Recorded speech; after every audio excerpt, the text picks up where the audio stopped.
नमस्कार, कल की तैयारी देख रहे हैं आप। मैं हूं आपके साथ प्रशांत पांडे। हो जाइए तैयार आज के बाजार का पूरा ब्यौरा जानने के लिए। याद रखिए, मार्केट बंद होने के बाद ये इकलौता शो है जहां पर हम बाजार की पूरी जानकारी आपके सामने रखते हैं और इस आधार पर करवाते हैं कल के बाजार की तैयारी, ताकि सेक्टर्स की बात हो, इंडेक्स की बात हो, तो आपको अंदाजा हो कि किन किन लेवल्स का अगले दिन बाजार में उतरने पर आपको ध्यान रखना है। यही नहीं, आपके सवालों को भी हम अपनी चर्चा में शामिल करते हैं। तो तरीका बेहद आसान है, कहीं नहीं जाना है, सिर्फ YouTube पर अपने सवाल पोस्ट कीजिए और हम आपके सवालों को शामिल करेंगे। याद रखिए, कल की तैयारी में जब भी आप सवाल पूछेंगे तो उसका जवाब आने वाले शोज में दिया जाएगा। यानी कि जो सवाल आपने कल पूछे थे उसका जवाब आज दिया जाएगा, आज पूछे गए सवाल का जवाब आने वाले शो में दिया जाएगा। अपना सवाल पूछने के लिए अपना और अपने शहर का नाम सबसे पहले लिखिए। इसके बाद किस स्टॉक पे आपका सवाल है वो बताइए, किस भाव पे आपने लिया है और नजरिया आपका क्या है ये जरूर बताइए। हम आपके सवालों के जवाब देंगे। लेकिन सबसे पहले मैं परिचय करा दूं, आज हमारे साथ दो बेहद खास मेहमान जुड़ चुके हैं। विमेन फ्रॉम मोतीलाल ओसवाल, हमारे साथ स्नेहा पोद्दार जी जुड़ चुकी हैं। Sneha, good afternoon. और इसके साथ ही तेजस शाह हमारे साथ जुड़ चुके हैं। और तेजस, आपका भी बहुत बहुत स्वागत। आपको बता दें, तेजस जेएम फाइनेंशियल के सीनियर टेक्निकल रिसर्च एनालिस्ट हैं। तो चलिए, चर्चा की मैं शुरुआत तेजस आपसे ही करूंगा, लेकिन जरा बाजार का ब्यौरा दे देता हूं। 25,219, जी हाँ, 25,200 के पार आज बाजार ने क्लोजिंग ली। लगभग 160 अंकों की सेटल होने तक तेजी हमें देखने को मिली। वहीं बात करें अगर हम बैंक निफ्टी की, तो 450 अंकों से ज्यादा की तेजी, 57,200 के पार यहां पर भी क्लोजिंग हमें देखने को मिली। आज के अगर हम एडवांस डिक्लाइन रेशियो को आपके सामने लेकर आए तो आप देखेंगे 1356 मार्केट ब्रेथ में शेयर ऐसे थे जो कि आज हरे निशान में कारोबार करते हुए नजर आए, और 1388 शेयर मार्केट ब्रेथ में ऐसे थे जो लाल निशान में कारोबार करते हुए नजर आए। इसके अलावा आज निफ्टी का टॉप गेनर बना टाटा मोटर्स, लगभग 2.5% की तेजी यहां पर नजर आई। श्रीराम फाइनेंस 2% से ज्यादा चला। इसके अलावा भारतीय Airtel, Apollo hospital, Bajaj finance, Bajaj auto में 1.25 से 2% तक की तेजी हमें देखने को मिली। दबाव कहां रहा? कंज्यूमर स्टॉक्स पर आज दबाव रहा। टाटा कंज्यूमर निफ्टी का टॉप लूजर बना, लगभग 2% से ज्यादा की गिरावट यहां पर देखने को मिली। HUL देखिए लगभग 1% से ज्यादा टूटता हुआ नजर आया। तो ये सब जो कंजम्पशन वाले स्पेस थे वो टॉप लूजर्स की लिस्ट में सामने आए। Tata consumer, HUL, BEL, UltraTech, Grasim, ये सभी दबाव में नजर आए। चलिए तेजस, मैं आपके पास आना चाहूंगा। कल 25,100 का स्तर बाजार ने थामा, आज निफ्टी ने 25,200 का लेवल थामा और दिन की ऊंचाई पर कहीं ना कहीं क्लोजिंग ली। क्या ये एक ऑप्टिमिज्म को दर्शाता है या अभी भी जो है वो थोड़ा सा धैर्य रखना होगा? गुड आफ्टरनून आपको और सभी दर्शकों को मेरा नमस्कार। निफ्टी की हम बात करें तो पिछले 2 हफ्तों से निफ्टी एक सीमित दायरे में ट्रेड कर रहा है। 24,850, 24,900 का एक मेजर सपोर्ट है, जहां पे 50 दिन की जो एक्सपोनेंशियल मूविंग एवरेज है निफ्टी की, और ऊपर में 25,250 के करीबन काफी स्ट्रॉन्ग रेजिस्टेंस है। तो 400 पॉइंट के बैंड में निफ्टी ट्रेड कर रहा है। बट जो हिसाब से हम मोमेंटम देख रहे हैं पिछले 2-3 दिनों से, मुझे लग रहा है कल के सत्र में भी ये जो रेजिस्टेंस है 25,255 का, वो निफ्टी निकाल लेगा। और एक बार इसके ऊपर क्लोज आएगा तो मुझे लग रहा है आने वाले दिनों में हम निफ्टी 25,500 तक के भी स्तर छू सकता है। क्या बैंक निफ्टी पे क्या राय बन रही है आपकी? बैंक निफ्टी की बात करें तो पोजिशनली बैंक निफ्टी जो है 56,100 का जो स्तर है वो होल्ड कर रहा है। इमीडिएट बेसिस पे अगर देखेंगे तो जो सपोर्ट है बैंक निफ्टी में वो 56,700 का है। तो मुझे लग रहा है ये जब तक ये दोनों पोजिशनल लेवल इंटैक्ट है, बैंक निफ्टी एक नया ऑल टाइम हाई छू सकता है। Previous all time is around 57,600 के करीबन, और वो सरपास होगा तो आने वाले दिनों में हम 58,000 तक के भी लेवल देख सकते हैं बैंक निफ्टी में। तो कोई भी गिरावट आती है तो मेरे हिसाब से बाय ऑन डिप्स की रणनीति रखनी चाहिए बैंक निफ्टी में। तो ये है राय आपको निफ्टी और बैंक निफ्टी पर तेजस की तरफ से मिलती हुई। स्नेहा, आपके पास आऊंगा। हमें बताइए कौन से ऐसे सेक्टर्स हैं जो इस बाजार में सबसे ज्यादा आकर्षक आपको नजर आ रहे हैं?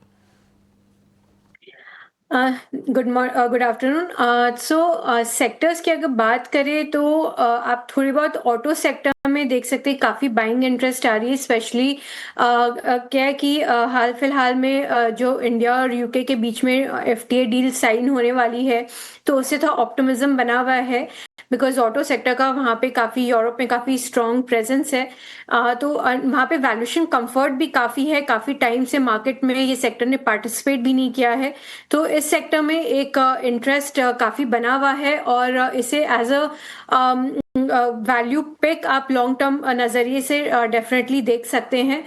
दूसरी सेक्टर आप हेल्थ केयर को देख सकते हैं। हेल्थ केयर को एक बड़ा फायदा होना चाहिए अगर ये डील टेक प्लेस करती है तो हेल्थ केयर कंपनीज में बायोकॉन जैसी कंपनीज हो गई, डिवीज, इन कंपनीज को आप है ना कहते हैं डेफिनेटली रडार में रख सकते हैं। लार्जली ये दो है, और साथ में आप डिफेंस को रडार पे रखिए, बिकॉज डिफेंस में काफ़ी बड़ा एक्सपेंडिचर यूरोप प्लान कर रहा है, तो उसका बेनिफिट कहीं ना कहीं इस डील के थ्रू हमारी जो डिफेंस कंपनीज है उनको बेनिफिट मिलेगा। तो ये तीन सेक्टर में लार्जली कहूंगी कि रडार पे आप रखिए from the near term perspective. आपको सेक्टर्स की भी जानकारी हमारे एक्सपर्ट्स ने दे दी, आपको इंडेक्स स्तरों पर भी रणनीति बता दी गई। और चलिए अब आपके सवालों को शामिल करते हैं, लेकिन एक बार फिर से मैं दोहरा दूं, आपको सवाल पूछना कैसे है। आपको सिर्फ यूट्यूब पर अपने सवाल हम तक पहुंचाने हैं। यूट्यूब के कमेंट बॉक्स में आप अपना सवाल भेजिए। जो आप आज सवाल पूछेंगे उसका जवाब आने वाले शो में दिया जाएगा, लेकिन जो सवाल आपने कल पूछा था, यानी कि मंगलवार को पूछा था, उसका जवाब आज हम देने वाले हैं। तो पहला सवाल राम सुख चौधरी का है, नासिक महाराष्ट्र से। इन्होंने अपना सवाल पूछा है। तेजस, मैं आपके पास आना चाहूंगा। टाटा मोटर्स 1200 इनके पास शेयर हैं और इनकी बाइंग प्राइस है 730 रुपए। फिलहाल नुकसान में है, पूछ रहे हैं कि क्या करना चाहिए। देखिए, टाटा मोटर्स की बात करें तो मेरे हिसाब से ये स्टॉक में बने रह सकते हैं। स्टॉक ने अभी अच्छा खासा बेस बना दिया है 665 और 670 की बीच में, और पिछले काफी दिनों से स्ट्रेंथ दिखा रहा है। और आज के सत्र में भी देखा कि स्टॉक ने अपनी जो 50 दिन और 20 दिन की मूविंग एवरेज है उसके ऊपर क्लोज दिया है। तो 666 के स्टॉप लॉस से बने रह सकते हैं स्टॉक में। मुझे लग रहा है आने वाले दिनों में स्टॉक ये 735 से लेके 740 तक जा सकता है। So hold with a stop loss below 666, targeting 735 to 740 on the higher side. करने की सलाह आपको यहां पर मिलती हुई। संदीप पटेल का सवाल लेते हैं और मध्य प्रदेश से इन्होंने अपना सवाल पूछा है। अदानी टोटल गैस पर राय जानना चाहते हैं। 950 इनकी खरीद रेट है और 450 रुपए जो है 450 शेयरों की संख्या है। एक साल का नजरिया लेकर चल रहे हैं। ऊपरी स्तरों की इनकी खरीदारी है। क्या राय बन रही है स्नेहा? जी माफ करेगा, अदानी टोटल गैस पे कोई व्यू नहीं है। राय तेजस, आपकी क्या राय बन रही है 950 की खरीद से अदानी टोटल गैस पे? देखिए, ये स्टॉक जो है काफी कंसोलिडेशन मोड में है। ओवरऑल चार्ट स्ट्रक्चर अभी भी वीक है, बट जब तक ये स्टॉक ऊपर में 690 695 का लेवल निकालता नहीं है, थोड़ा बायस माइल्डली नेगेटिव है, तो ब्रेकआउट के लिए वेट करना चाहिए। अगर 690 695 का लेवल अगर स्टॉक निकालता है तो ही फिर इसमें एक बाइंग मोमेंटम आ सकता है। टाइम भी मेरे हिसाब से स्टॉक में कुछ बड़ी तेजी नहीं लग रही है। तो ये है राय। आपको लेवल्स जहां से रफ्तार नजर आ सकती है उसका विशेष रूप से ध्यान रखिए। कृष्णा यादव जी का सवाल लेते हैं और इन्होंने रिलायंस खरीदारी की हुई है। स्नेहा, 1535 के भाव पे इन्होंने रिलायंस में अपनी पोजीशन बनाई हुई है। बताइए, रिलायंस इनके रेट से तो नीचे है, नुकसान भी है, क्या करना चाहिए? देखिए, रिलायंस एक क्वालिटी पोर्टफोलियो स्टॉक है, उसमें लंबा नजरिया ही लेके चलना पड़ेगा। तो रिलायंस के जो अभी नतीजे भी आए हैं थोड़े से मिक्स बैग जैसे थे, जहां उनका रिलायंस जियो ने काफ़ी अच्छा परफॉर्मेंस दिखाया, वहीं रिलायंस रिटेल थोड़ा मॉडरेट ग्रोथ था। और जो उनकी O2C सेगमेंट है, माने ऑयल एंड केमिकल वाली जो सेगमेंट है, वहां पे थोड़ा सा पेन पॉइंट देखने को मिला है। बट इनकी एक और सेगमेंट है जो कि न्यू सेगमेंट को केटर करती, न्यू एनर्जी को केटर करती है। वो हाइड्रोकार्बन वगैरह ये जो न्यू क्षेत्र है वहां पे जो फोकस कर रही है, तो वहां पे काफी कुछ नया डेवलपमेंट हो रहा है जो कि आगे आने वाले कुछ सालों में उनका बेनिफिट कंपनी को मिलेगा। तो रिलायंस एक क्वालिटी पोर्टफोलियो स्टॉक है। आप क्वार्टर आफ्टर क्वार्टर शायद आपको है ना कहते हैं नहीं नतीजे दिखाई दे, बट आप ओवरऑल लॉन्ग टर्म अगर आप देखोगे तो इसमें आपको रिजल्ट्स मिलेगा। तो मेरी सलाह है कि इसे लॉन्ग टर्म नज़रिए से ही देखें, एंड शॉर्ट टर्म में ये स्टॉक क्योंकि काफ़ी टाइम तक कंसोलिडेशन करता है, फिर कुछ नया डेवलपमेंट आने पे इसमें कुछ ट्रिगर आता है, तो आप क्वार्टर आफ्टर क्वार्टर शायद इसमें आपको कुछ ज़्यादा मोमेंटम नहीं दिखाई देगा। यह है एक विस्तृत नजरिया आपको रिलायंस पे, पोर्टफोलियो स्टॉक है तो थोड़ा सा धैर्य रखना होगा।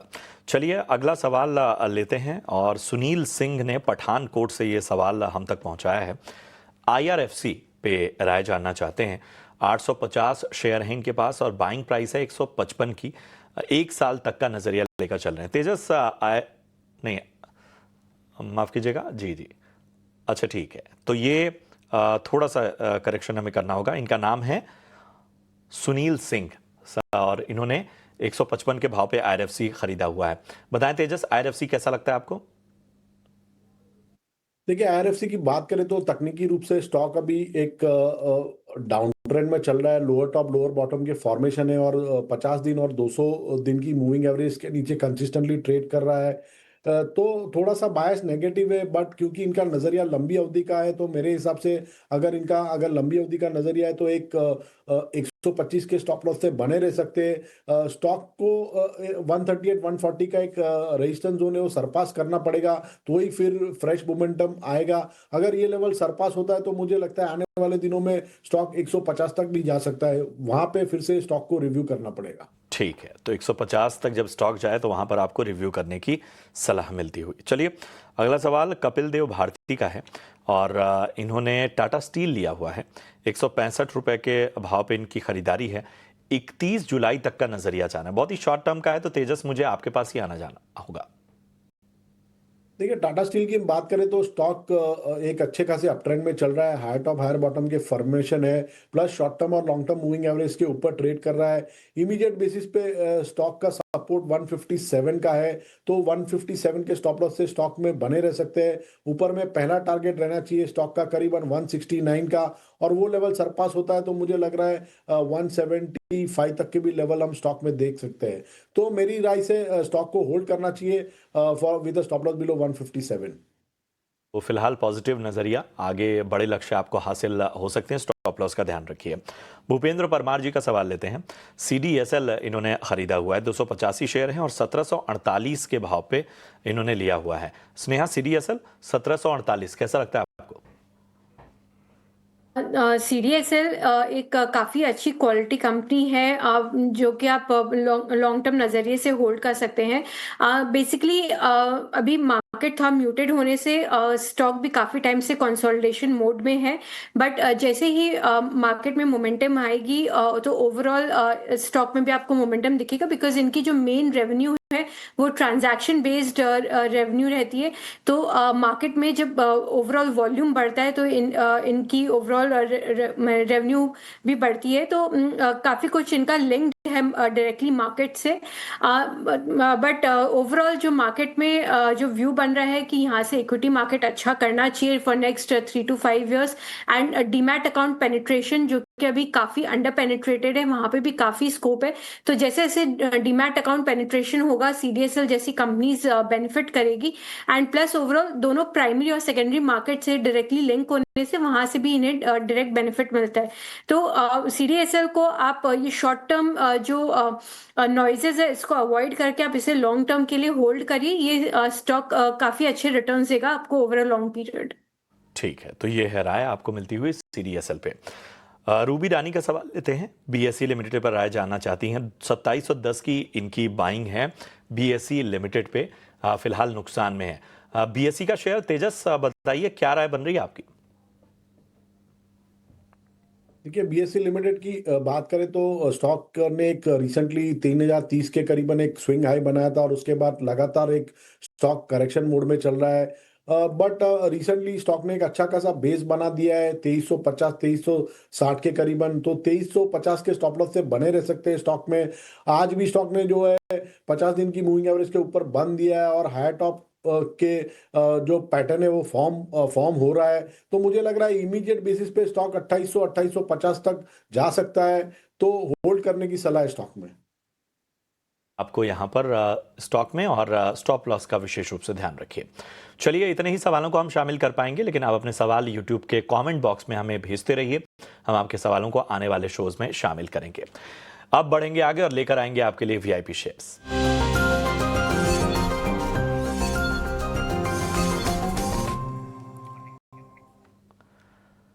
तो स्नेहा, सबसे पहले आप बताइए आपके रडार पे कौन से स्टॉक्स हैं?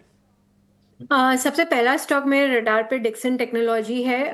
कल ही कंपनी ने काफ़ी अच्छे नंबर्स इसके डिक्लेयर किए हैं और मैनेजमेंट कमेंट्री भी काफ़ी पॉजिटिव थी। तो कंपनी अपनी जो पुराने जितने भी उनके क्लाइंट्स हैं उनके साथ तो वॉलेट शेयर इंक्रीज कर ही रही है, साथ ही साथ न्यू क्लाइंट्स को भी एक्वायर कर रही है और न्यू सेगमेंट्स में भी एंटर कर रही है, जो कि कंज्यूमर इलेक्ट्रिकल्स के दूसरे स्मार्टफोन के अलावा जो दूसरे कंज्यूमर इलेक्ट्रिकल्स है उसको केटर करने के लिए दोनों ही बैकवर्ड और फॉरवर्ड इंटीग्रेशन पे भी कंपनी का फोकस है। तो काफी क्लियर पिक्चर है कंपनी के माइंड में, जो कि उसके स्ट्रॉन्ग अर्निंग्स मोमेंटम को मेंटेन रखेगा। तो आगे आने वाले कुछ सालों में भी हम 50% अर्निंग्स कैगर एक्सपेक्ट कर सकते हैं। उस नजरिए से टारगेट प्राइस हमारा 22,100 का बनता है। दूसरी पिक है मेरी पॉलीकैब। पॉलीकैब काफ़ी अच्छे नतीजे डिक्लेयर की थी Q1 की। केबल्स एंड वायर सेगमेंट और FMEG दोनों ही सेगमेंट उसके काफ़ी अच्छा परफॉर्मेंस दिखाया। इनफैक्ट FMEG सेगमेंट जो कि थोड़ा अंडर परफॉर्म कर रही थी कुछ क्वार्टर से, वहाँ पे भी हमने काफ़ी अच्छे नतीजे देखे। And overall with capex program picking up, government ने अपने केपेक्स को फ्रंट लोड कर दिया है और अब प्राइवेट केपेक्स भी पिकअप हो रहा है और रियल एस्टेट मार्केट काफ़ी रोबस्ट है। तो ये तीनों ही सेगमेंट से इनके डिमांड काफ़ी अच्छी बनी रहेगी। तो आगे अच्छा आउटलुक होने से पॉलीकैब हम देख सकते हैं विद टारगेट प्राइस ऑफ 8130। ये थोड़ा हम रिवाइज करेंगे। 8130 जो है वो टारगेट प्राइस पॉलीकैब में आने वाले वक्त में नजर आ सकता है। चलिए तेजस, आप बताइए आपके रडार पे कौन से स्टॉक है? तो आज की जो मेरी पहली पिक है वो है DLF लिमिटेड। आज हमने रियलिटी स्पेस में थोड़ी सी मुनाफा वसूली देखी थी, बट DLF का स्टॉक है उसने सेकेंड हाफ में एक अच्छी खासी रिकवरी दे दी है। स्टॉक ने रिसेंटली एक स्विंग हाई बना था 885 का और उसके बाद स्टॉक एक साइडवेज कंसोलिडेशन में चला गया था, बट रिसेंटली पिछले 4-5 दिनों से हम देख रहे हैं कि स्टॉक एक अच्छी खासी स्ट्रेंथ दिखा रहा है। तो जो रिसेंट स्विंग हाई है वो रीटेस्ट हो सकता है। तो DLF में करंट भाव पे या डिप में खरीदारी करिए। इसमें आपको स्टॉप लॉस लगाना है 799 का। इसका पहला लक्ष्य रहेगा 885 का और दूसरा लक्ष्य रहेगा 920 का। और दूसरा जो स्टॉक है वो FMCG स्पेस से है, Dabur India limited. Dabur India का चार्ट स्ट्रक्चर देखेंगे तो काफ़ी स्ट्रांग है। ये स्टॉक ने फर्स्ट वीक ऑफ जुलाई में एक ब्रेकआउट दिया था अबव 495 लेवल और उसके बाद लगातार स्टॉक एक स्ट्रेंथ दिखा रहा है और रिसेंटली स्टॉक ने एक 536 का स्विंग हाई बना के हम 4-5 दिनों से स्टॉक में एक मुनाफा वसूली देख रहे हैं। बट आज के सत्र में फिर से स्टॉक ने 200 दिन की मूविंग एवरेज का सपोर्ट लिया है और रिकवरी दिखाई है। तो करंट भाव पे या डिप में खरीदारी करिए डाबर में। इसमें आपको स्टॉप लॉस लगाना है 489 का। इसका पहला लक्ष्य रहेगा 540 का और दूसरा लक्ष्य रहेगा 560 का। शुक्रिया करेंगे तेजस, शुक्रिया करेंगे स्नेहा। आपने तमाम दर्शकों के सवालों के जवाब दिए और मार्केट के साथ ही कमाई के मौके बताए। बहुत बहुत धन्यवाद आप दोनों का शो में जुड़ने के लिए। चलिए, इसी के साथ कल की तैयारी में इतना ही। अपने सवाल हम तक पहुंचाते रहिए। हमें दीजिए इजाजत। नमस्कार।